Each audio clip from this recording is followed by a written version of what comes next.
ഇന്നത്തെ ഏറ്റവും പുതിയ വീഡിയോയിലേക്ക് ഇവർക്കും സ്വാഗതം. കുഞ്ചാക്കോ ബോബന്റെ കരിയറിലെ തന്നെ ഏറ്റവും വേഗത്തിൽ കളക്ഷൻ മുന്നേറിക്കൊണ്ടിരിക്കുന്ന സിനിമയായിട്ട് ഓഫീസർ ഓൺ ഡ്യൂട്ടി മാറിക്കഴിഞ്ഞിരിക്കുകയാണല്ലോ. സിനിമ ഇന്ന് 6ാം ദിവസത്തിലേക്ക് എത്തപ്പെട്ടിരിക്കുകയാണ്. ഇന്നത്തെ 6ാം ദിവസത്തെ Kerala tracking, Kerala world wide estimate റിപ്പോർട്ടുകൾ പുറത്തു വരുമ്പോൾ ഇന്നത്തെ ട്രാക്കിംഗ് മാത്രം വെച്ച് നോക്കുകയാണെങ്കിൽ ഇന്ന് സിനിമ കേരളത്തിൽ കളക്ഷൻ വർധന നേരിടുത്തിരിക്കുന്നുവെന്നാണ് ആദ്യം പ്രേക്ഷകരെ അറിയിക്കാനായിട്ടുള്ളത്. ഇന്നലെ തിങ്കളാഴ്ച ഇതേ സമയം 62 ലക്ഷത്തിന് മുകളിലാണെങ്കിൽ ഇന്ന് 65 ലക്ഷത്തിന് മുകളിലാണ് കേരള ട്രാക്കിംഗ് ഗ്രോസ്.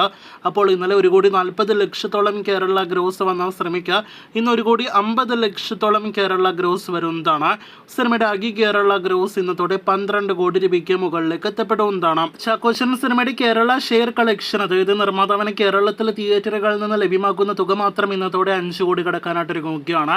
10 കോടി ഉടനെ കടക്കുമെന്ന് ഉറപ്പാക്കപ്പെട്ട സിനിമ അങ്ങനെ കേരളത്തിലെ തിയേറ്ററുകളിൽ നിന്ന് മികച്ച ലാഭം നേടിയെടുക്കുമെന്നാണ് നിലവിലെ സിനിമയുടെ ട്രെൻഡിൽ നിന്ന് നാം മനസ്സിലാക്കുന്നത്. ഇനി വേൾഡ് വൈഡ് എസ്റ്റിമേറ്റിലേക്ക് വരികയാണെങ്കിൽ ഇന്നും 2-3 കോടി റേഞ്ചിൽ വേൾഡ് വൈഡ് ഗ്രോസ് പ്രതീക്ഷിക്കുന്നു.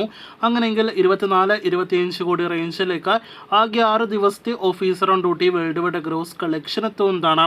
അപ്പോൾ എല്ലാ അർത്ഥത്തിലും നോക്കുകയാണെങ്കിൽ മിനിമം കളക്ഷൻ നേടിയെടുത്ത് പ്രതിദിനം സിനിമ മുന്നേറുന്നു.